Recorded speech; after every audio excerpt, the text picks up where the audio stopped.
Hi guys, it's Shadow Boy here. So I wanted to do a video today on a little book review, and this book is called Hedge by Harmonia Saley.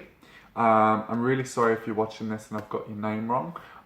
Saley, I think, is Owen for Willow, actually. But yes, and it's the Pagan Portals series, Pagan Potholes, Pagan Portals series, and it's the publisher is Moon Books. So one of the things I really love about this book, it's tiny. It's like 59 pages. That's how many pages are in this book, but do not underestimate how small it is. Do not underestimate how tiny it is, because this book is jam-packed with information. And what I find, this is basically a second edition book to the book, the first book, which was Hedge Witchery. Yes, Hedge Witchery it was called.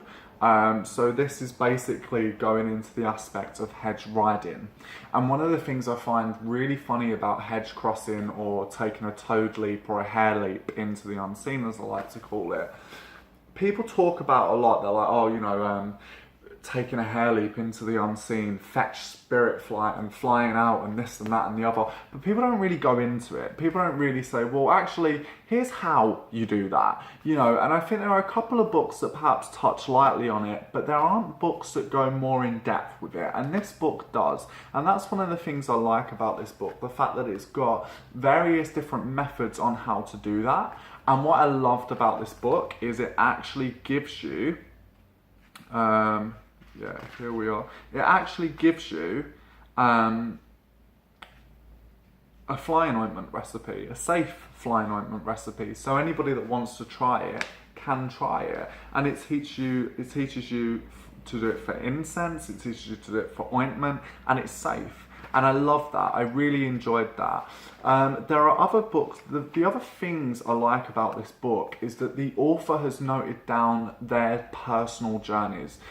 And I love that. I love that the author has wrote this down, because it's things that I can actually, when I think of when I am in fetch flight and spirit flight, if I don't write things down, I end up just forgetting, and they can be really intense experiences. But if I don't write it down, it's gone. That's what I tend to find. And reading the author's experiences, I can find similarities actually from when I have also crossed the hedge. So I find it really interesting. The other thing I like about this book is it uses it teaches the person to walk before they jump, walk before they can fly, basically. And it says, well, look, what, you know, rather than me just saying bam bam, go and cross the hedge, I'm going to give you some exercises that lead up to this, because this is quite a serious thing. So I find it really I found it really interesting to read that. I found it really nice to read that, actually.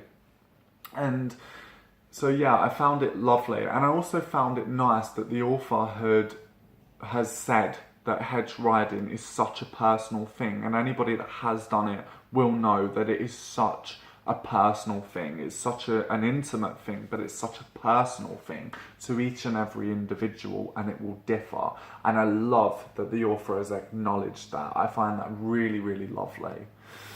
So there's a boo-boo that I have. There's a couple of boo-boos I have with this book. One of it is, I feel, and it's probably because I'm a folklore slut, but I feel like this book doesn't go into folklore enough.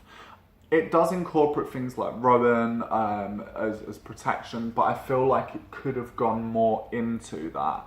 I feel like it could have gone more into the aspect of folklore, using like a Rowan cross with a Rowan bead tied around your neck, or using other things that are within folklore. There are some things, but there aren't everything that's sort of, you know, in regards to the folklore of hedge witchery here. And the other boo-boo I have is the familiar spirit does not really get a mention here. Spirit animals get a mention here. Spirit guides and totem animals, power animals get a mention, but not familiar spirits. And I find that in regards to hedge riding, the familiar spirit is fundamental aspect for me of my hedge flight. The familiar spirit will guard your body to stop parasite spirits from coming in. The familiar spirit will help aid you in that spirit flight. The familiar spirit will help you massively within your practice. And I think that's something very much that is so important. And also the familiar spirit will help you shapeshift within your practice. The familiar spirit really, when it comes to hedge riding, will be a guide. But I did love and I do believe that there is a difference between a spirit animal and a familiar spirit. I believe there's a big difference there in the fact that I believe a spirit animal can be sent to show somebody something, or perhaps to guide someone to a certain place, and then it may change. A familiar spirit, 9 times out of 10, not all the time, but will be there for life and is also a part of you, and you are a part of it. And the bond there is so intense, so close, so tight-knit. And the familiar spirit can actually influence things in the outside world, in Midgard, in the mundane world.